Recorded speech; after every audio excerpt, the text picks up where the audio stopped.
Yeah, man. Right on schedule. Yes. Doing it. Although I might release this one a little earlier because you know how free agency is. It's like very wildly evolving and happens very fast. Yeah, as we discussed earlier, it seems like the 4th of July is a very exciting day for free agency, especially when it's on these weird-ass weekday days. So, with that said, happy 4th of July, folks. As we are recording this on the 3rd, I hope y'all are doing what y'all want to do. And it'll probably come out like the 8th, maybe. So yeah. I hope from the future, I hope that your 4th of July was awesome. I unfortunately have to work, but, we'll figure it out. Yeah, be like that. But let's get that bread, as usual. Got you. But it's intro time. Welcome back to the Triple P, the Perfect Plex podcast. Yes. We're out here, ladies, gentlemen, guys, gals, non-binary pals. And always last but never least. The Schmizmars. The Schmizmarks and the Scallywags. Should make maybe the Schmizmar ref. No, the ref wasn't a Schmizmar. He just mentioned them. So I got to figure out what a Schmizmar looks like. And maybe make that the logo, perhaps. Shout out to my man Squanchy, too, man. Shout out to the Squanchies. I don't know what race he's from. The crack cats or... Yeah, I don't know. Wait, is he a cat? What the fuck was he? Seemingly, yes. A transforming space cat. Space cat. Yeah. That sounds like an ill-ass anime from back in the day. Space cat. Noted ally of Space Ghost, Space Cat. Yeah, that could have been his Ed McMahon, son. Like some weird, like, cyborg cat, like half cat, or, he just got, like, the fucking Borg eye and shit. I thought you were going to say half cat, half ghost. I mean, we can go that route, too. Fuck it. It worked for Danny Phantom, I guess. So, we here. We're going to talk about NBA free agency because that's what's happening. That's the most important thing ever. Forget our country's birthday, It's had plenty of those, What's another one? Basketball is life. That's what matters. Especially during these dark days of the summer where, this summer's pretty interesting with the combat sports, with the MMA and the boxing. Summer's about fighing, as we know at this point. Yeah, it used to be. I mean, I think they're trying to take it back. They're trying to bring it back. SummerSlam used to be something.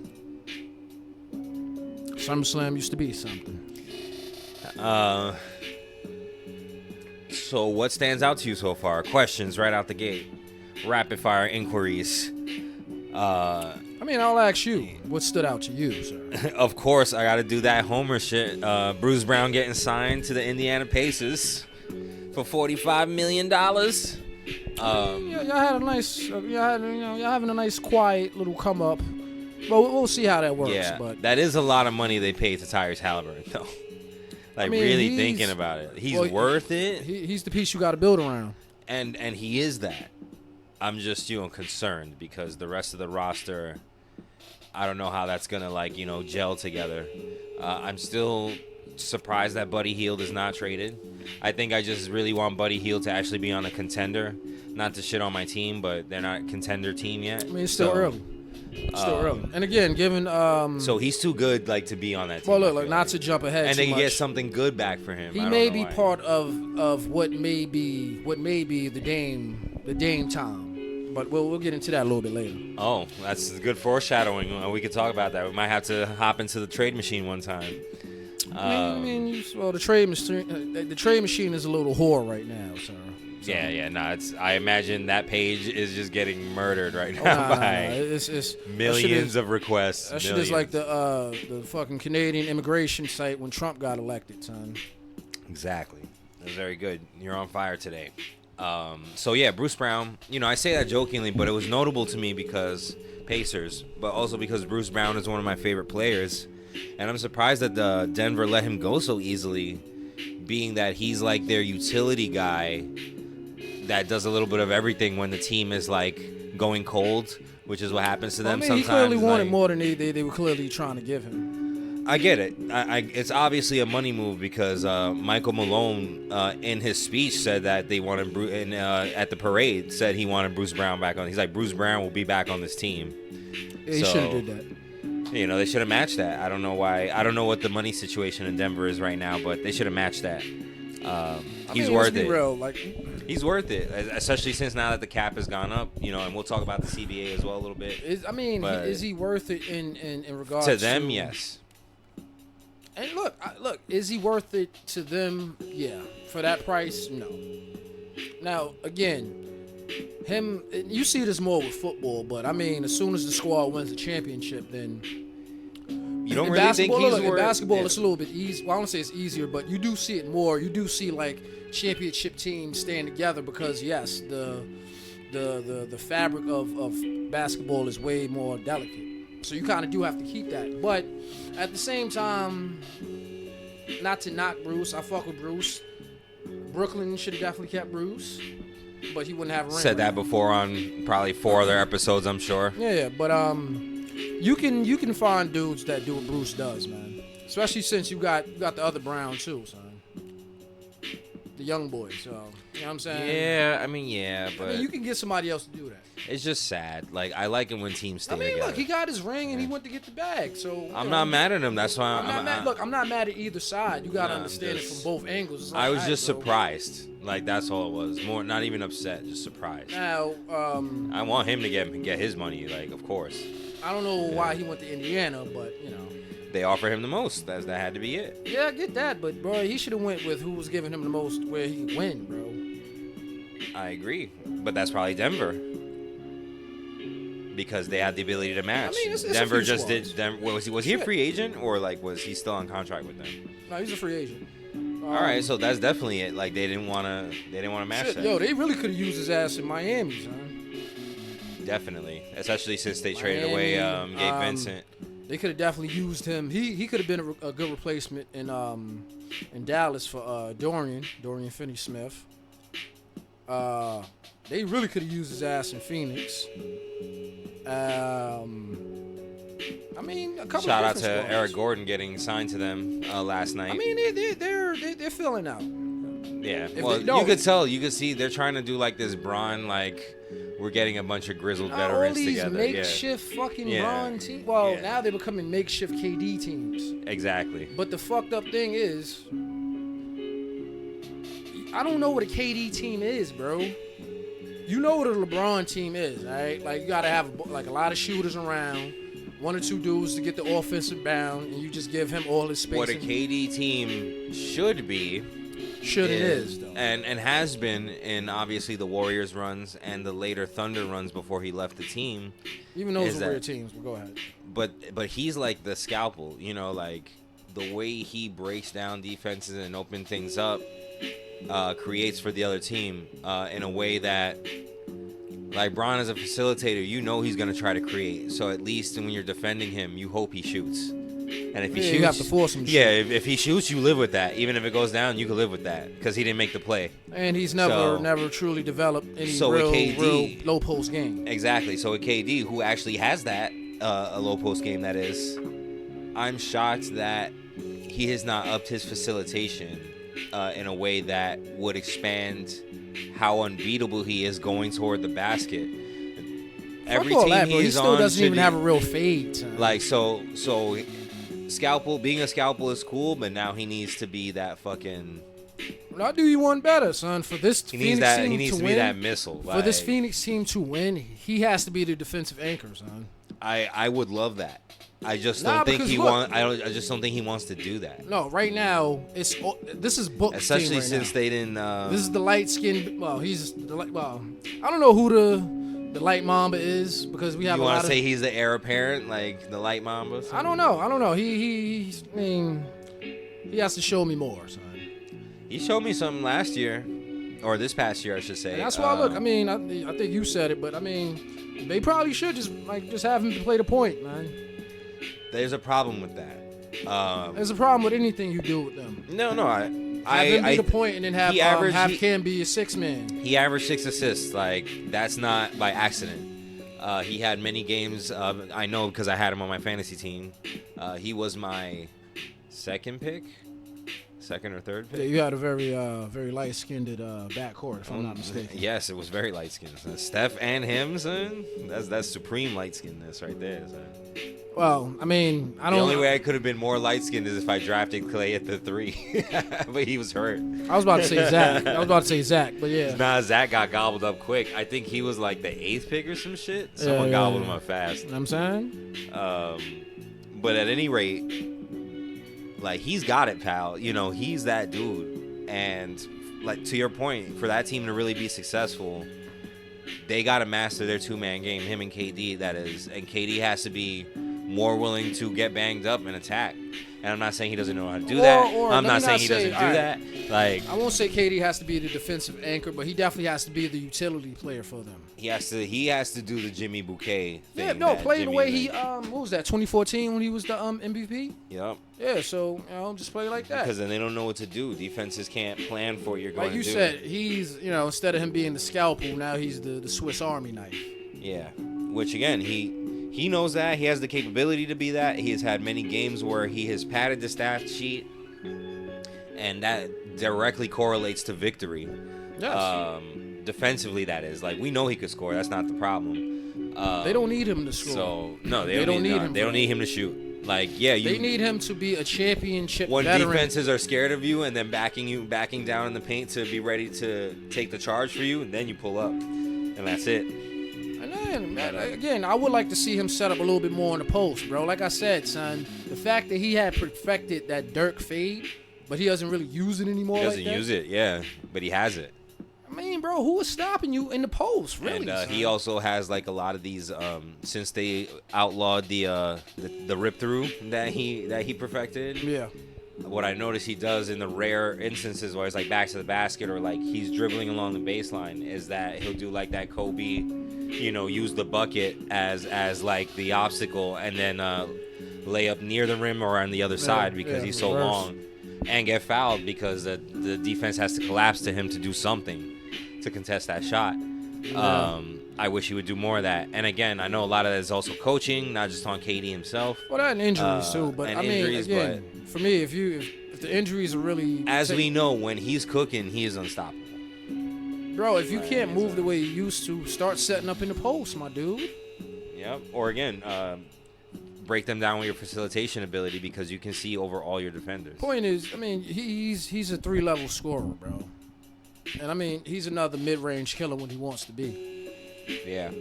So I mean, look, pick and roll with him and Book is lethal. And look, again, I would let Bradley handle the rock a little bit too. Not all the time, but definitely like maybe when we got the bench out there. Hey, that trade hasn't been finalized yet. It's not even official. Like, what are you talking about? Bradley gonna suit up for the Wizards in a couple months? Like, all right. Even though they had the press conference. They need him. They need him now that KP is gone. Did they re-sign Kuzma? I don't know. I don't think so. Hey, yo, Kyle, baby, we can use you out here in New York. I don't know. All right, so no blonde hair though, son. Nah. Knicks got to scoop up Kyle, son. Yeah. Out of all free agents? Oh, that's a good segment.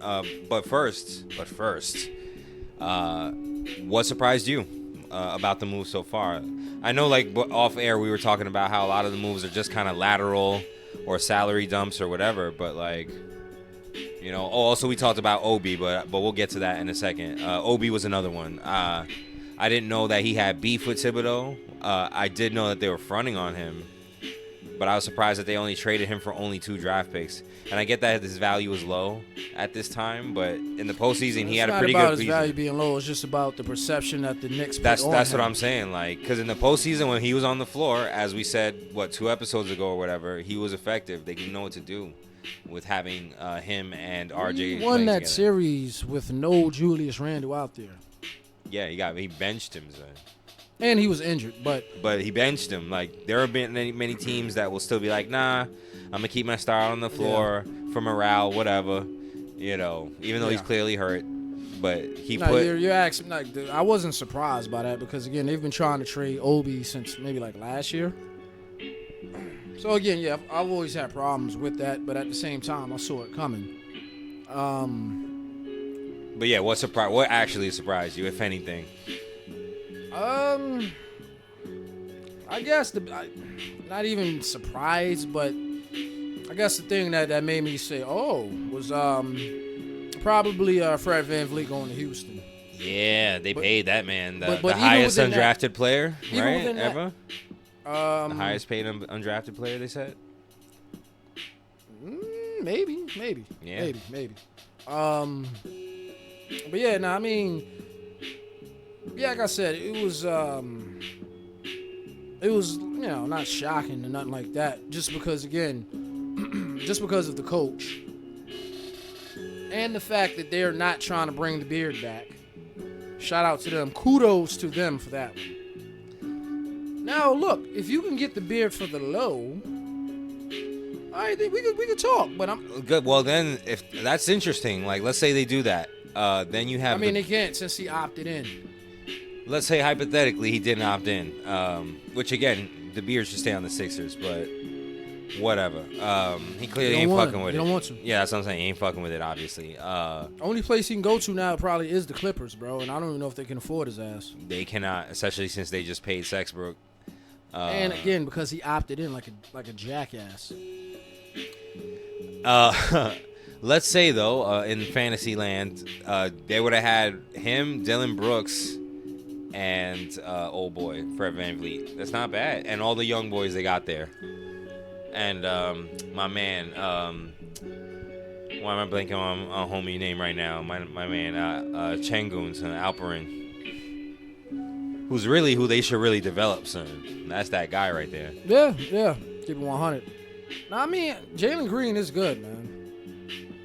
Yeah. He's good. Scoring is not their problem. No. It's everything else. Athleticism, none of that. None of that is the issue. I'm not gonna lie to you, bro. That's the whole league, though. Yeah. Unfortunately.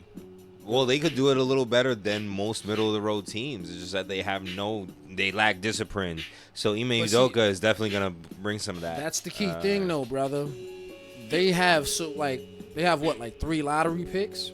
So they're not a middle of the road team if, like you just said, they develop them right. I agree. I think you're not supposed. I think they could be good, and these signings will help them be better. Look, I don't know if it makes them a winning team, but it'll help them be better than they were. Then what? They had the least wins, right? They're the losing the top 5. Well, shit. Honestly, if we're talking like point guards, you sign like a top 3 point guard in the league, son. Freddie? Yes. If we're talking like pure overall point guards. Yeah, okay. Who could? I mean, he does everything you need your point guard to do. I guess, yeah. Now again, I'm not looking at it in regards to like.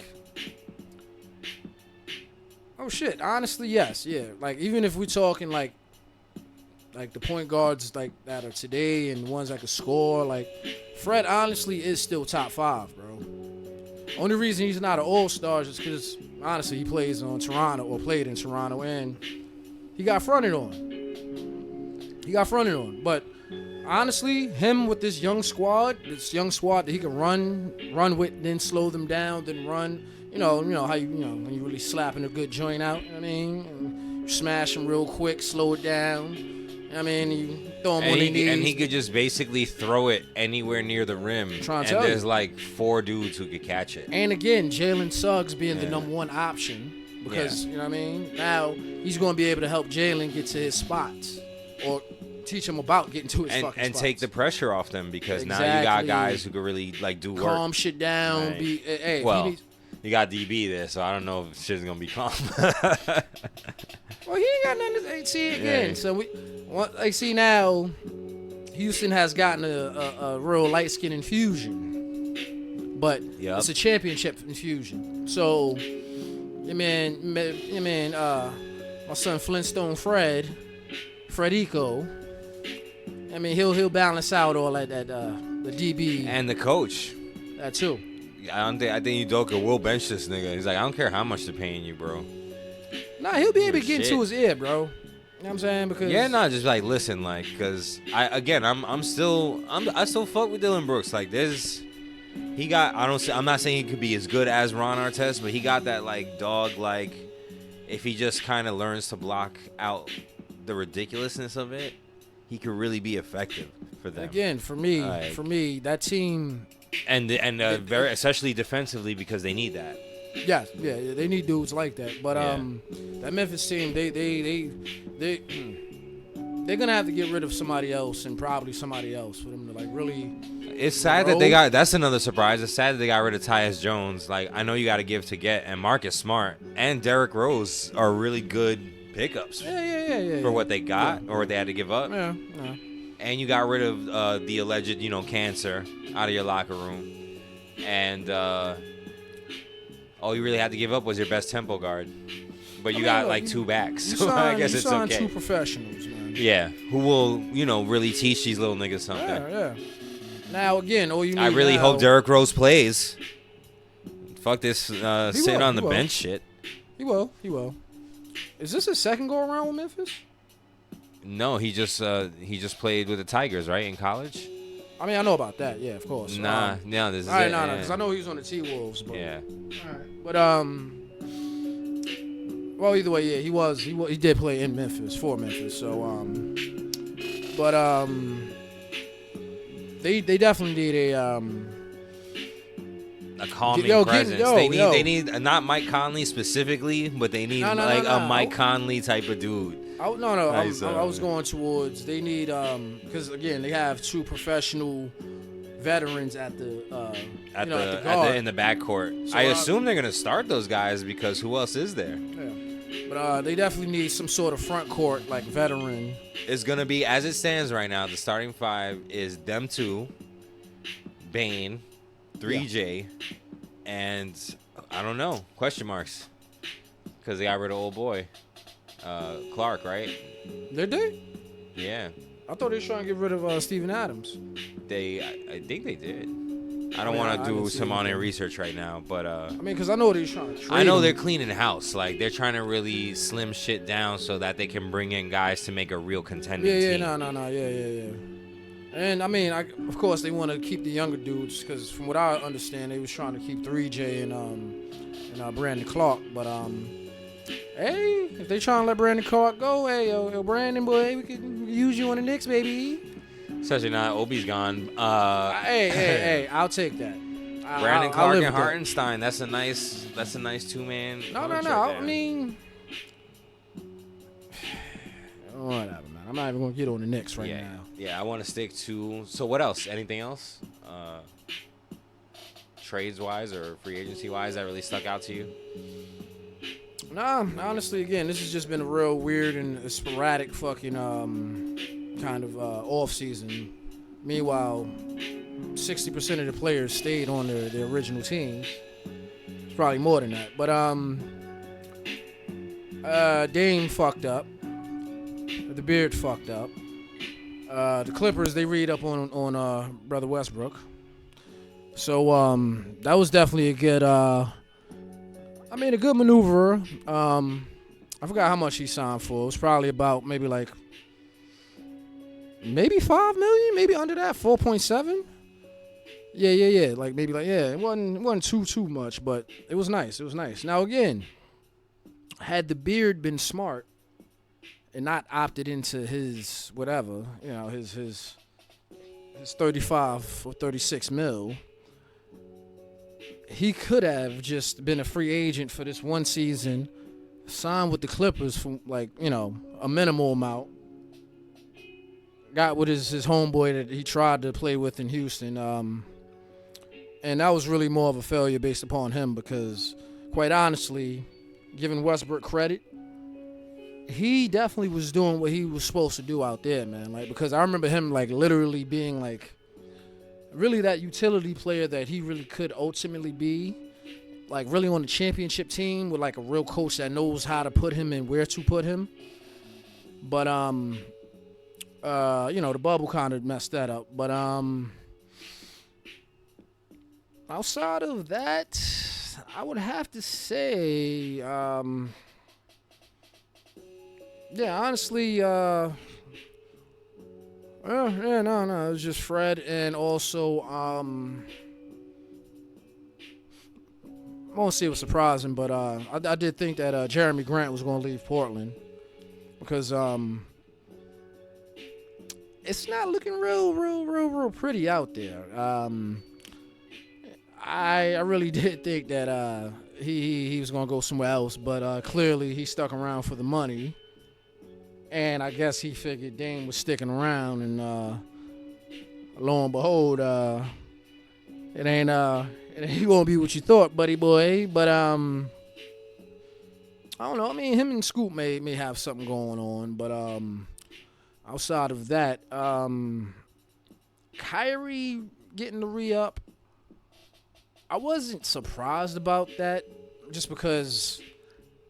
What was Dallas going to do? What is Mark Cuban really going to do? You traded for this dude. You gave up assets for him. So, I mean, outside of that, it's like, all right. The Bradley Beal thing probably was, I don't want to say surprising just because of the league that we're watching these days. But it was definitely like weird. That probably is the weirdest thing outside of like the whole Dame situation. Yeah, I guess that's what it is. The shocking thing about this offseason is that the trades that were made are pretty damn weird, but the signings are pretty straightforward. You know, like it's nothing like really shocking, but the trades, like I'm pretty sure the Harden trade is. I'm pretty sure it's going to be something that you know, it's going to be like, you know, somebody just doing some bad drugs, like. Nobody's gonna really feel good at the end of the night about it. But other than that, yeah, it's been pretty straightforward. Whole lot of weird trades and a whole lot of casual signings. You goddamn right. You goddamn right. So that said, there's still many more trades to be conducted. I can't think of who else is really left on the board that I cared about. As you said, a lot of people re-signed, so I don't know who's really left. It's just the Beard and Dame right now. Yeah, because I guess they're not going to trade OG now that they traded Fred. Nah. OB got traded. I guess it's just Kyle Kuzma. Kyle Kuzma is the only one left. No, I mean, Kuzma, the Beard, and Dame. He's a restricted free agent. Oh, I thought he was a free agent. No, restricted. Then he's probably gonna re-up because now they could match any offer. Especially now they're trading KP. Yeah, but why? I mean, why? For what? I mean, other than getting that bag, but I mean, he does have a ring already. That's it. And I mean, he had his best year last year, so. But that was within the fabric and the team, system. Yeah, who he had out there. There's nobody out there now. Yeah, it's just him. I mean, it's one thing if CP was there, and I'd be like, all right. Yeah, they don't even have CPs. Like who? Like I said, you know, Kyle, bro, we can use you in the garden, baby. I mean, we trade like a little trot, sign and trade. Give him up. Give RJ up. Nah. Yeah, no, I'm done. RJ, we know what RJ is. He's a better defender, though. No, he's not, son. Then Kuzma? No, he's not, bro. We like to think that, but RJ doesn't know what he is, bro. And again, he may have to leave out of New York to figure that out. You know what I'm saying? That would hurt. I like your Julius. So would I, but unfortunately, they like Julius, and Julius cares. And I fuck with Julius, as I've said many times on this program, son. Listen, having Kyle would open up Julius's game, him and Jalen, because then they have a dude that can. And Dante DiVincenzo. I forgot about that. Dante DiVincenzo. Welcome to New York. That's not an insignificant pickup right there. No, I mean the Garden has Villanova 3 reunited. The Garden has officially. Well, it was already kind of Villanova turf any damn way. Yeah, but now they're just blatant. And look, those three guys had a lot to do with that. So I mean, So- I don't know if that equates to championships, but but that was a smooth pickup though. listen, once again, you have that three-headed monster. Basically, you replaced Derrick Rose, who Yeah. you weren't playing, for a guy who will give you everything, we have that three-headed and is monster. coming off his best year. That three-headed monster at point guard with Kyle Kuzma and Julius. Yeah, we just need forwards. Yeah, Kyle would solve the forward problem That's what I'm trying to tell you. that we have. And we could switch him and Julius in between the 3 and the 4, man. Or have Julius play the 5, and so on and so forth. If Mitchell Robinson wants to act up, we trade him for another center or something. And listen, man. There's a lot of horrible moves that we can make, i.e., trading somebody and somebody else and picks for P. Jizzle. Or we could just sign Kyle Kuzma and get right. Excellent segue. How do you feel about that deal? I just told you. We kind of talked about it before, but I'd rather not. I don't think they're gonna do it. I'd rather not. I think if they were gonna, the trigger would be pulled already. I'd rather not. And look, P. Jizzle was P. Jizzle, okay? I get it. P. Jizzle's my man. I'm on that Stephen A. Smith in this episode. I've showered with Paul George many times. Yeah, but no. I can't. No. I can't. I don't care how many injury clauses they put in your shit. Like, I can't. There's no reason to. So. I can't. No, we need to develop slowly. There's no reason to get P. Jizzle. We've seen what it is. Nah. We know who he is. Nah. Again, and also we need to solve our issue, which is power forwards and depth. That's it. And to get the blow off of the contract. And hustle and dudes that really care about team instead of their stats. Well, and luckily we have those. Again, that's why losing Obi was sad, because he cared. But it's all good, though. Mostly we just need to, put a real solid, complete team on the floor. Which we're slowly building. And again, when you do that, you see that certain stars want to play with teams that are built. Or have potential. Yes. You know what I'm saying? Now, what that means with this team, I don't know, because it's weird. Honestly, Julius kind of having this injury kind of is a blessing in disguise, because he can't be out and about. He has to sit down and really sulk and shit. You know what I'm saying? Really think about it, son. So, he's probably going to have to rehab a little bit, so hopefully that helps him get his mind right. And honestly, is that the worst thing, really? Then the rest of the team can develop around each other and have some chemistry. Yeah. So, I mean, again. Because as it stands, it's Jalen Brunson. Are you going to start DiVincenzo? I assume so. No. We're starting hard over him. Well, I figured it was going to be the three of them together on the floor together. No. So, all right. So, him and Hart, RJ, Julius, and Mitchell. Well, Julius is going to be rehabbing, so it won't be Julius. It'll be Hartenstein, probably. Yeah, I guess. Which is a good lineup. That's not bad. I guess. Well, we don't have anyone else, really. Barring any moves made after there were probably 5 minutes after we finish this episode. There's going to be 8 deals. Well, yeah. I don't know what moves could be made, but who knows, man? Who knows? There's nobody really out there really to sign, really, but weirder things have happened. Well, you want to talk about CBA a little bit? Since we were talking about it before. I mean, yeah. Unless there's some deals that I forgot. Oh, fuck. We would be doing Scrams a disservice if we didn't talk about all the deals the Lakers made. I mean, they made a couple, but the ones that counted, they made. You know what I'm saying? That being, Austin Reeves and Rui. Yeah, being re-signed. Those moves had to be made. And they also let go of Mo Bamba. And Mo Bamba, Dennis Schroeder. Yeah, Dennis Schroeder, which is sad. He was putting on. Yeah, but their guard situation is all right. Yeah, and again, LeBron is your point guard, so they really don't have any real. Well, all right, yeah, they have maybe one somewhat backup for. Well, I don't know who's playing center for them. Me neither. So they're draft picks. I think they have some young boys. All right, but at the same time, they won that championship having stifling defense, especially in the paint. Yeah. So, I mean, look, if you planning on gunning people down, cool, but you're still gonna have to D people up. And the reason y'all were winning last year was because of your size. And your defense. When you played defense. When you played it as a unit, it was hard. Like, it's hard to score against. This team, bro, like, I don't know who you locking up. It's just Jarrett. Like, Jarrett Vanderbilt is probably their best defender. And Anthony and AD when he cares.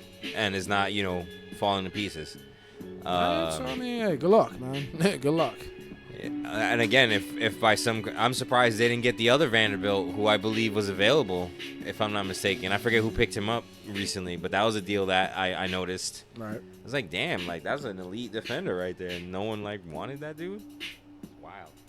Yeah, Braun is not pleased. Yeah. But again, especially getting Austin and Rui was perfect. Austin is a budding tempo point guard who can be very, very good. No, he's the utility dude, man. He does a little bit of everything. He does a little bit of everything. He defends. He wants it. He likes playing with Braun, which is important, which means Braun will trust him. And Rui Hachimura is another one. He could be a utility knife. Yeah. Washington is really fucking stupid, as I will say one more time, for letting him go. Well, no, they're clearly blowing that up, because they got rid of everybody. I got that, but their thing was they had an issue with him. Like, it wasn't just because he was injured. There was some friction there. Oh, wow. And I was just like, but this man is like your best small forward, probably. And y'all were losing. Yeah, and you're losing, even though you got these, like, you got talent, actual talent. Anyway, that doesn't matter because now, like you said, they're blowing it up. So the Lakers game where the Wizards are stupid. And so shout out to Rui. Quite a few teams game where the Wizards. Yeah, I'm surprised when Rui was like, I want to be traded. I'm surprised more teams didn't leap on that. And I get it, he was hurt, but he's at a premium. Like, first of all, he's black anise. Yeah. So that's great for your media. Secondly, like, he's actually good. Yeah. He does a little bit of everything, which is what the Lakers needed, and a lot of teams need, frankly. Like the Blazers. Oh, yeah, we still got to talk about Dame, I guess. And just, again, I'm surprised that, and again, obviously we're not privy to the phone calls and emails and group chats and shit that are obviously made where people are asking for people and inquiring after people and stuff like that. I'm just surprised that, you don't hear rumblings from certain teams who need, like, someone like Herb Jones, who was re-signed. Like, certain guys that were re-signed, it didn't make sense to me. I'm happy that they made money, especially Herb Jones, because he deserves it. But why, though? Like, well, given the there are contenders that need Herb Jones, and guys like him very badly. The transgressions of Brother Zion, the Pelicans got to keep on and hold on to whoever they can, son. Yeah, and he is definitely a player to hold on to, especially since they got rid of Jackson Hayes. That's another player the Lakers picked up on the cheap. That was a smooth pickup right there, because that solves their forward problem a little bit. Athletic. No, they're building. They a weird basically all the guys team. they got are aliens that do a little bit of everything. They're building a weird alien. So team. that said, the question I have for you is: was D'Lo worth signing for $37 million, given the really cheap signings that they made in comparison?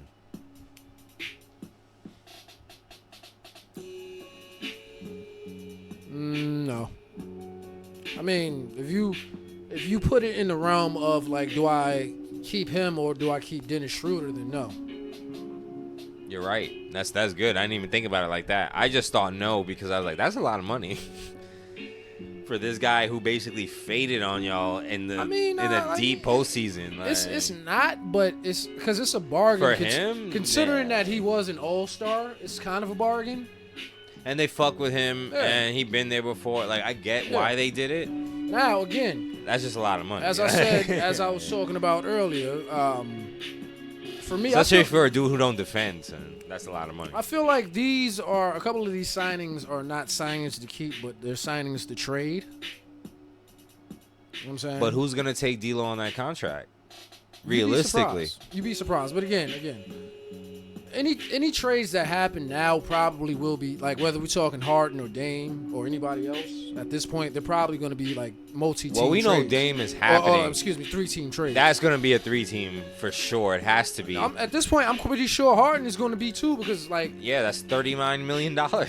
36. But, Yeah. you know, But yeah, again, like with still, incentives, like well, cash, there's gonna be cash I'm considerations. not gonna lie to you. like, At this all type of point, shit, you like, could probably be comfortable knowing that he probably won't be able to like play enough or play good enough to get those incentives. Fat Beard is not getting that that $2 million, $3 million player bonus or whatever. Yeah, no. Making the All NBA team or some shit. Matter of fact, he might not even play the whole 65 games you got to play. That's true. Talking about the CBA stuff, but I mean, even with the CBA thing, I mean, the biggest things are just the dumbass in-season tournament, which will be, I believe, the first 2 months of the season. I could try to explain it, but it's kind of dumb anyway. It's really like an in-season tournament, as in like they're like the games that are won or lost will still count on your overall record, but whatever. Of course, you have the. Wait, hold on. They do? Like, I remember we were talking about this a little bit. Yeah. Those count, but the last game is the only game that counts on the record? No. All of them Count in the record. Yes. Yeah. All the games. So isn't there technically, does that add to the total overall games, or is just they carved these games out so that it still fits in the 82 game scheme? Yeah. Whatever. However the tournament is within the first 2 months of the season, it's again within. When someone gets injured during this tournament, oh my God. In essence, it's just a regular season game, but they want to call it or like kind of sexy it up into like a tournament. All right, so what are the pros and cons? Even though I know what your opinion and what my opinion are, but what are the pros and cons of the in-season tournament? The only pro is just the compensation. That's it. Yeah? That's it. The extra compensation. I could think of another, even though I'm happy if... I'm talking about for the players. Me too, that's what I'm saying. I'm happy... That's the whole, No, please, especially if it's some let's say, I don't know, hypothetically, Jeremy Grant, because that's your cousin right there. Let's say Jeremy Grant balls out. It's not like you win the shit and you get like higher seeding. You don't no. Yeah, like, there's the nothing. The only thing is the compensation. You get paid extra. That's it. Yeah. So. I wish it was kind of like the All-Star. You get home court advantage for your conference, but... Yeah, I know they can't do that. It doesn't make sense to. It's just, it would be hilarious. Really, what it should be is like you automatically are out of, or you're automatically in the playoffs, but like you don't have to deal with the fucking whatchamacallit, the play-in. Play-in, yeah. But see, look, if they're gonna do that, that'd be a great prize. A bye in the play-in tournament. Or you just don't even have to be involved in it. So. No, that's it. A bye in the play-in tournament because you only got to play the one game to get that 8th seed. So no, I'm saying like they don't have to be involved at all. Like regardless, like they're the 8th seed. Yeah, you get that bye. So I'm saying if you need it, if you need it. Yeah, if you need it, you get that bye. That's not bad. But yeah, no. Outside of that, no. You just the extra compensation. Now there are a lot of cons to that shit. This shit is basically the brawl for all, son. Yeah, it is. Doesn't make any sense, but you know. Hopefully they get away. I mean, well, it's part of this new CBA, but this next CBA is for the next 7 years or so, but whatever. Outside of that, they have the second luxury tax apron, which is I believe 17.5. But all that shit is really just it really doesn't make any sense because you know you have your salary cap and then you have the luxury tax, and then both of those are going to hike up. But that's a lot of money talk, and quite honestly, a lot of this shit doesn't make sense because it's like you have a hard cap, but then the luxury tax is going to be like another 20-something, 30 million more than the fucking hard cap. So my question is, why even have the fucking hard cap? Either way, they have these two aprons, and you know, essentially those are just like taxes that are going to have to be paid by teams that exceed those shit. So. They're pretty much trying to do away with super teams and all these crazy ass, super max contracts that are on multiple super maxes on every. Which is hilarious because they've paid what 5 super maxes in the last 48 hours, exceeding $250 million. But those were on teams that didn't already have super maxes. And this is where an old argument I've had, even though I feel like they should revise this for the league. this is where the franchise tag comes in, I feel. And you just do it in a different way that is like, all right, this is our guy, building around this guy. It's basically the same structure they already allow for, which is various incentives, you know, perks, this and that. You're our man. You're the future. And I feel like and again, I'm not a businessman like you are, which, you know, you just explained that perfectly, some of the CBA shit, which I appreciate. But there should be a way to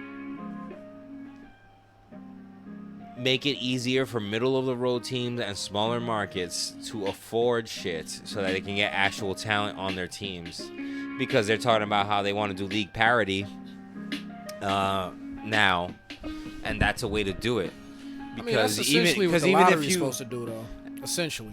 But it doesn't, and we know via the frozen envelope and various other shit. Like, wait, how many? Like, Cleveland got like what, the first overall pick, the 2 out of 3 years. Yes, and the first and the fourth pick, which is Kyrie and Tristan Thompson. If you get now again, if you get the first overall pick in a crappy draft, that's on you.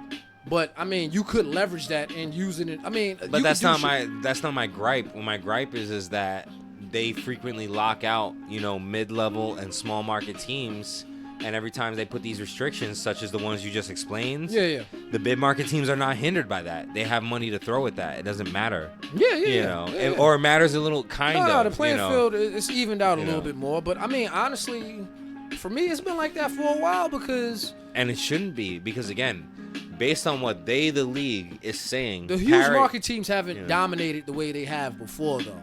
In the last, like, let's say, like 10, 15 years. But also, there may not be a correlation because some of the huge market teams are fucking garbage at signing talent and developing teams. And again, that did help. That did help a lot with that. So, you know, then we see the rise of OKC. We see the rise of Minnesota. But look, you're seeing that people again like that, you know. Like you just said with the Lakers. You're seeing more people, free agents want to go there now again. Yes, but also Rob Pelinka going to lose his fucking job if he don't make sensible moves. Not to mention, I feel like a lot of these middle of the road teams and like on basically dudes on the cusp of becoming contenders. Let's get off the Lakers, boy. What the fuck is Miami doing, son? What they always do. I know that, but at the same time, boy, like, how do you plan on, like, you can't trade for Dame? Who, like, you really don't even have the assets. The only scenario is again the 3-team. That's the only scenario. And that goes back to my point. Possibly a 4-team. Which is crazy. That's how much money this dude is making. Do you send the beer to Miami? No. Because Jimmy Butler might punch that man in the face. I think they're friends. They might be friends, but Jimmy Butler might punch that man in the face. I'm not going to lie to you. If I have my choice, I may have to go Dame over the beard? Yes. Dame over the beard. Nah, it depends. Look, it depends on what team Dame frees up the offense in a way that actually makes him a lot more effective. He's able to bail them out in a way that they were not able to bail them out. All true. You know, all true. But again, if the beard is right, he gives you a dimension that Dame doesn't, man. I agree. I just can't trust him. Not to mention, look. You could trust Dame. Listen, he will in show Miami, up. Look, the beard in Miami, he has no choice but to lose that gut because Pat Riley ain't playing that shit. So there you go. That's the real key here. If Spoelstra and Riley reach this nigga and truly unlock the final beard, then absolutely. Those two and Jimmy and Kyle. Yeah, then he's the guy. Kyle can just take it easy and direct the second unit, which is also where he's effective at. You still need another point guard though. That's fine. You can get those. Or another gunner. No, they need his size desperately and defenders. I'm just looking at the way they play. They have scoring. Scoring is not their problem, which is why they were able to give up old boy to the Lakers because they lost scoring and facilitation. Though. I would not have given him up personally if I had the book, but they did that. No, if I had the book, then if I was them, I would have signed. That would be where Fred is right now. So. Exactly. If I had the book. Well, Freddie's good for them. Freddie's super good for them. No, honestly, no. If I had the book, Fred would be in Philly. His coach is already there. He'd be playing with the best, arguably, or the second best big man in the league. I mean, it's one A and one B because he played with Mark. He played with old Mark and old Serge. He played. He played with Valanciunas too, right? A little bit. Yeah. So So he knows how to play with big men, son, of all types of flavors. I think Freddie would be more effective in Miami. Yeah, I'm looking at the chip, son. That's what I'm saying. Like, just what he provides is exactly what they need. Again, no. Fred, and then if they sign like a legitimate like center. No, they need size. Yeah, they need to relieve the pressure off of Bam. I'm looking at an already made team for Fred just to come in and do what he does. Now, look, if you're telling me like, then realistically that would have been LA. That would have been LA. No. But he wants to get paid. Since he seems a little disgruntled, if you telling me that Miami could get Fred and like Tobias Harris, oh yeah, then we talking. That's really nice. Actually. Now we talking. All right, but I didn't play GM a little too long. No, it was really nice. That's not a bad deal. You could do a 3-team. Have the beard be in there somewhere. But see, again, Miami doesn't have the pieces for that. Because they let Max Strus go and they let Gabe Vincent go. Where's Max Strus? I just heard they ain't re-signing him. I don't know where he at now, but they're not going to re-up on him. When I did Trade Machine, he's still on the team. Okay. To your point, the best package they can offer because they traded Gabe Vincent. Max Strus in Philly would be nice. Yeah, he solves a lot of their issues, especially gunning and defense. Nice. He's a good defender. Well, shit, if we going to do that, then shit. Let's say the beard and Tobias Harris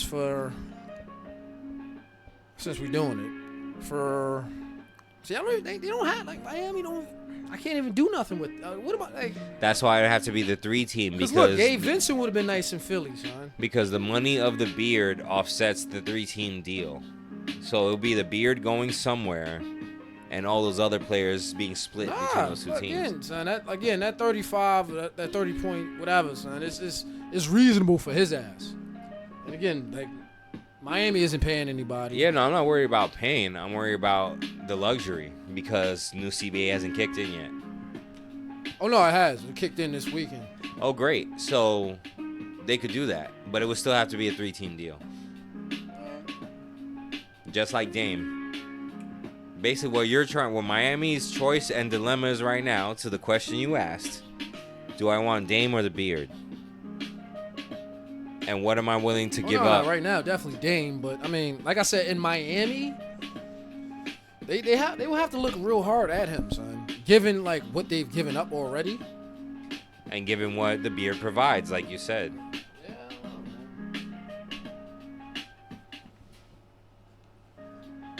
It's still Dame for me though, personally, because he wants to win desperately. He wants to win desperately. He needs it. And I could see him and Jimmy Butler really doing something. And Miami shows that they're willing to clear the room for him because they traded Gabe Vincent, who was fucking balling in the postseason, which is wild. And they let him go. He was a free agent, right? Yeah, so they let him go. But that's what I'm saying. They let him go.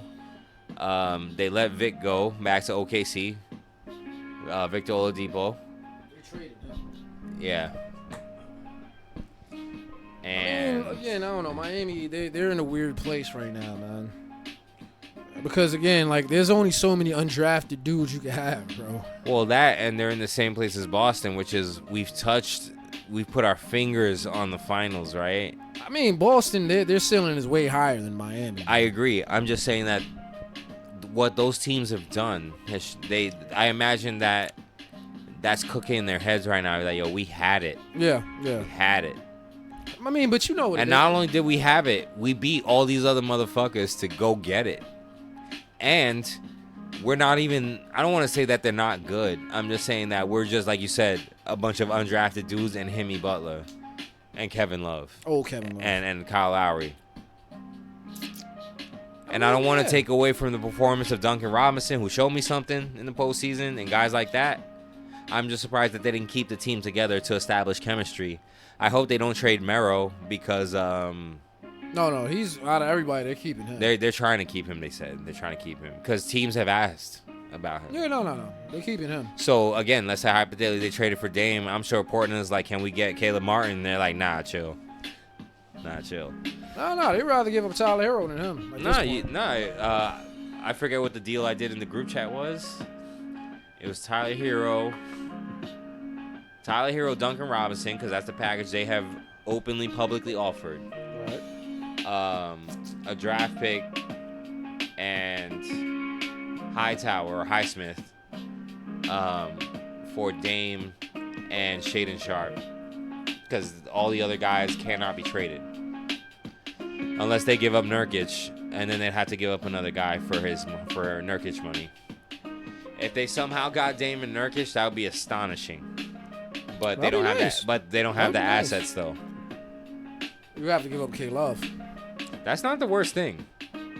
I wouldn't do that just because, I mean, he But I would rather keep K Love. He fits in. I mean, he did some work for y'all, man. And he seems to like playing there. So I would rather gamble on the resurgence of K Love.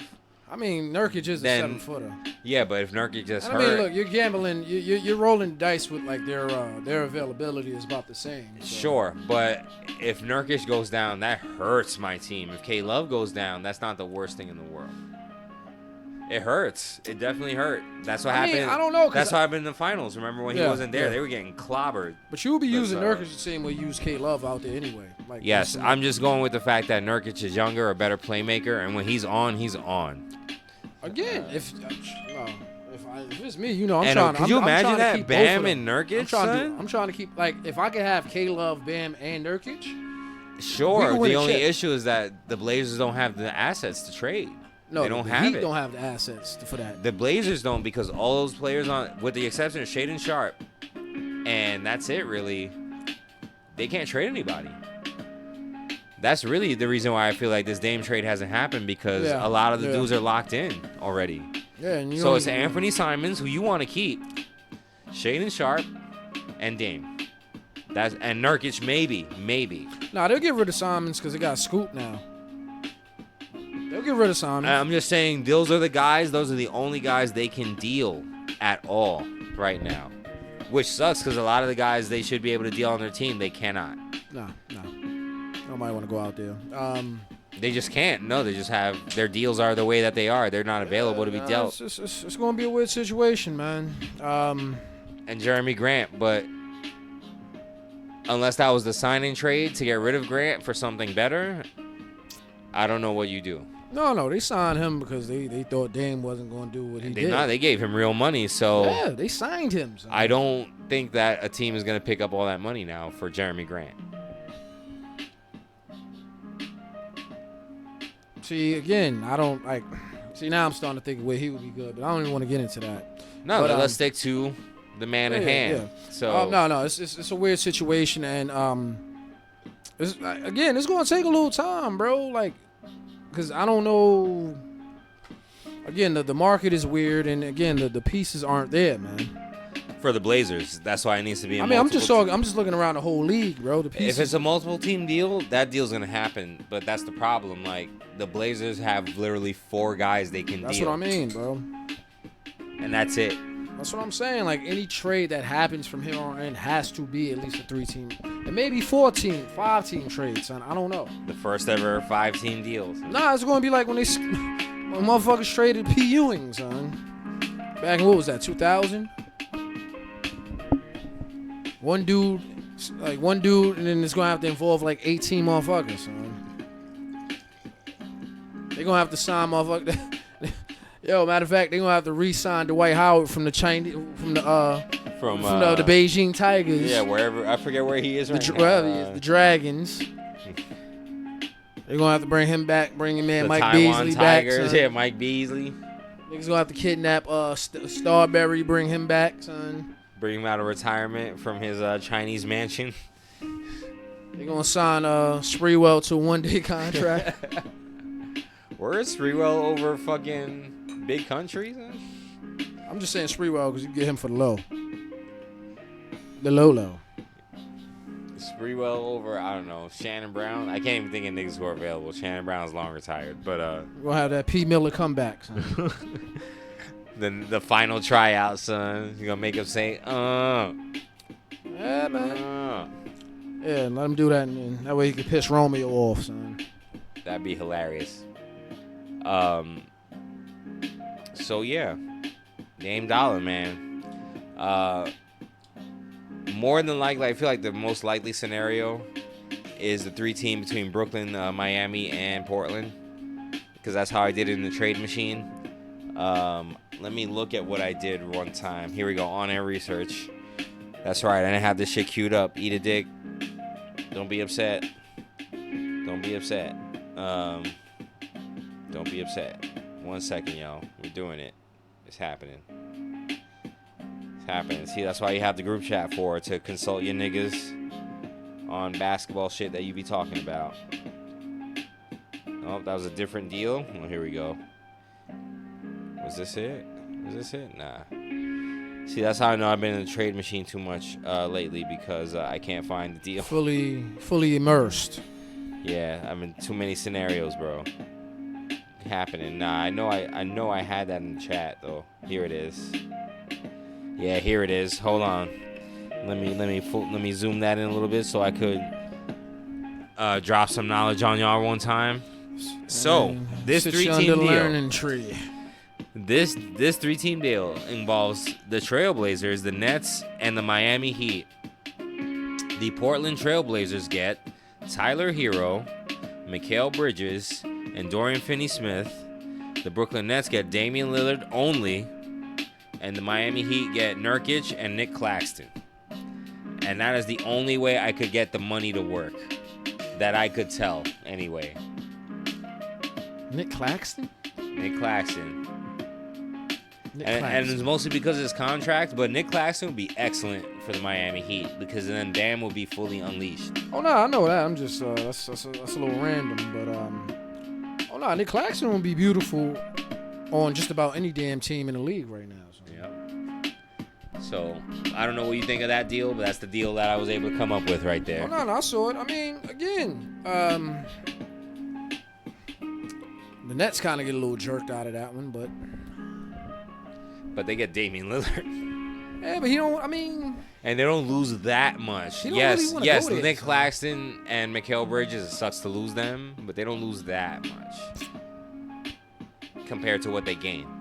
Oh yeah, they read up on Cam Johnson too. Yeah, they did. The Nets, they had to do that. So you still got Cam. You still got the you got the other Cam. The Cams are together still. Cam Bryant, yeah. Still got the Cams. I don't know. I mean, you lose that energy that Mikal brings, man. Yeah. Especially defensively. Yeah. And we've seen what the Nets, or how the Nets do when they start to lose pieces like that. Yeah. Dame in Brooklyn?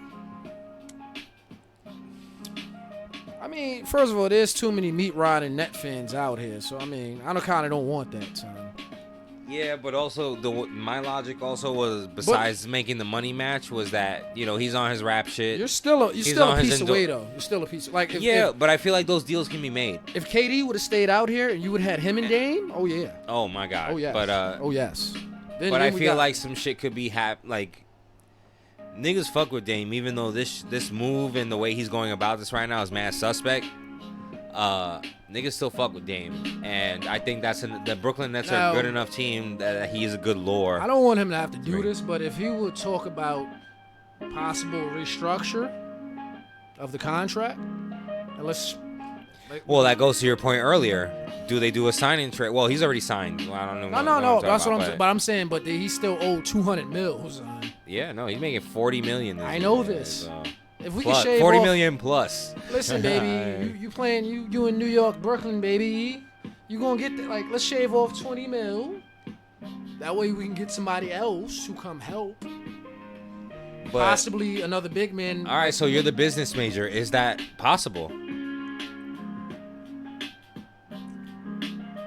We may have to incorporate the services of Hove for that one, but it's possible. I mean, look, anything is possible, baby. But you know. But I mean, like legally, but based on binding contracts, and I mean, you could always restructure if he chooses to. Okay. Yes. I mean, we're talking about restructure. Like again, like if he wants to, yes. Okay. No, that's the answer I was looking for. So that makes things a little easier. Even if $10 million comes off. You have mid-level exception. You still have. I'll say 10 mil. You have money like that you can play with a little bit. And again, bro, his hey, Dame, Powerade needs a new Powerade, they need a new ball player. So Yeah, he already has endorsements, so. All right, well, listen. First of all, his You know. endorsements from him playing in Portland won't ever compare to the endorsements. Well, that that's what he'll I'm have saying. out here, Like, son. his current endorsements will be happy because he's in Plus, a bigger market. he does like to rap. That's what I'm saying. He's in a bigger market now. It helps his personal brand because he likes to rap, so he has more connections out here. It can benefit him tremendously.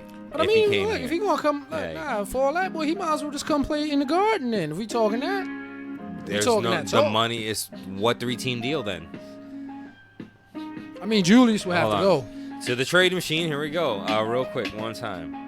I guess this is how we'll end the episode. We're at a nice Why not? snackable hour right here. I think. It's been that type of off season, so. All right, hold on. I'm pulling up the trade machine. But offhand, what do you think is the deal? The front court, both Julius and Mitchell. Remember, it has to be a 3-team. So that's the only way the money's gonna work. Yeah. So Mitchell, Julius, since they're fiending to get rid of him, Miles Turner off of Indiana. So the 3 teams are Indiana, Shit, this may be Portland, a- and Brooklyn. This may be a so four-teamer. far. This may be a four-teamer. I want to make sure because I want to see how 'Cause many look- times it's been here. Memphis is still trying to get rid of Steven Adams too. Yeah, but I feel like his value is greatly diminished. All right, but you can still throw him in the trade. Well, I'm gonna stick with for I'm gonna stick with the 3 teams for now. So Portland, Brooklyn, and Indiana, right? Yeah. Right? Yeah. No. The Knicks, Portland. Knicks, and- Portland, Indiana.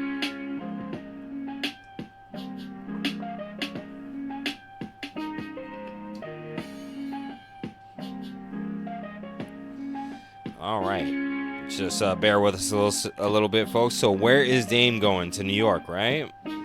Yeah. Dame to New Yeah, why York. not? Matter of fact, yeah, you could probably even throw Buddy Hield into one of that too, son. Good call. So Buddy Hield. Where is Buddy going? To Portland, presumably. He would have to, yeah. Portland. Julius So Julius, goes to Indiana. Indiana. So Mitchell goes to Portland, and then Dame and Nurkic comes out here. So Julius goes to Indiana, and what else? So Dame and Nurkic comes to the Knicks. Buddy goes to Nurkic. Portland. Buddy and Julius go to Portland. No. Yeah, no. Buddy and Mitchell go to Portland. Buddy, yeah, Buddy, Mitchell, and I got some picks. I believe the new CBA is trying to cut down on that too, like having mad crazy first round picks go.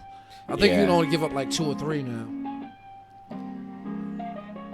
And you said Buddy and who go to Portland? Mitchell, right? Yeah. So far, Buddy Hield and Mitchell to Portland, Lillard and Nurkic to New York, and Julius to Indiana so far. Alright, so and Miles because Indiana's gonna have too many dudes in the front court, so you gotta throw Miles Turner in there too. That's right. Miles is the other player. Alright, Miles. so I mean, I guess he can come to the Knicks. No, it'd be Miles to Portland probably. No, Miles to the Knicks maybe. No, Yeah, Miles to because Portland. we sending Mitchell to Portland. Yeah, already. Alright, so Miles to the Knicks. It probably won't work, but I'll take it. If Alright, this so- does work, folks, then I don't know if I'll put the Lightskin privacy on it, but goddamn.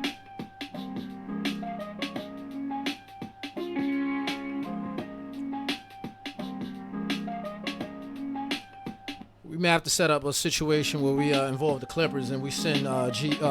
Jizzle back to Indiana. Matter of fact, yeah, son. Send Buddy Hield to the Clippers. Yeah, you can do that. I don't know if they would do it, though. I would.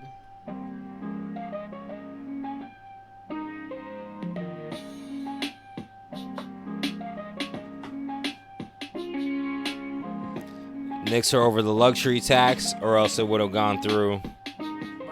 By how much? 125%.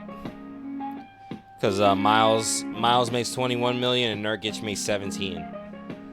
Dame makes 45. So Nurkic might have to go to the Pacers.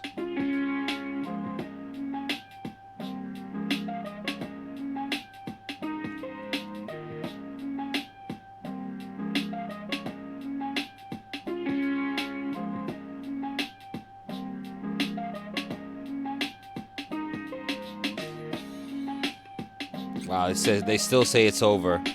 The Knicks are still over the luxury tax with them too. Lillard and Turner. If I cut 10 million from the Pacers, then the trade will be successful, it says. Cut 10 million from the Pacers. Yeah, so cut Nurkic.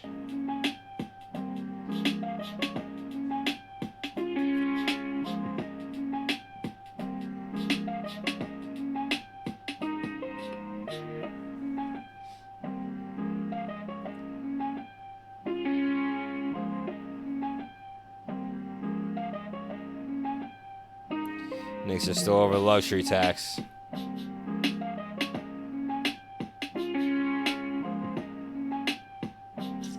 Yeah, because we don't really have too many, like, crazy contracts, man. Yeah, that's what it is. Like, the money doesn't match up. Yeah, I get unfortunately. All right, well, stay tuned, folks. We may... you would have to sell the farm. Yeah. For us to get it. Stay tuned, folks. We may... I'm make it work. Yeah. I just don't want to have too much dead air on this episode looking at the trade machine. It was a nice... it's a New York state of mind. But it would be nice. Either team, honestly, would love to have Dame. And I need Dame in the Garden. So. You know. I fuck with the Barclays, but if Dame Dollar is out here, we need Dame time in the Garden. Yeah, and then we have Jalen Brunson and Dame in the backcourt. Holy shit. Yes. Holy shit. We probably should have thrown DiVincenzo in that trade, but whatever. He's not on the roster yet. Oh, okay. That's what it is. I'm just going with what the trade machine gives me, basically. All right, so hey. Because they have Tyrese Halliburton still on his rookie deal. Oh, yeah. And not on the bag that they just gave him, so. So, honestly, they may throw a lot of stuff off. So, all right, yeah. So, hey. At a later date, folks, we'll yeah, we're gonna go. We'll finesse something. Yeah, we're gonna go through the money once shit settles a little bit. We've dealt with way murkier and dark waters. Hey, I got that Dame trade to work, so yes. I think I can make it work somehow. Yes. But otherwise, it's time to land this motherfucker. I mean, we already landed. We just waiting for them to let us off the plane. Yeah. So I get my bags and shit. Yes. Any last shots you got for him that I didn't think of? Anything you have on your mind or in your chest? Again, we're coming into a very, very interesting summertime. Not only within the realm of basketball, but for the first time in a long time, and I can remember, we're getting a lot of fights in boxing that we would like to see. So we will definitely be touching upon those.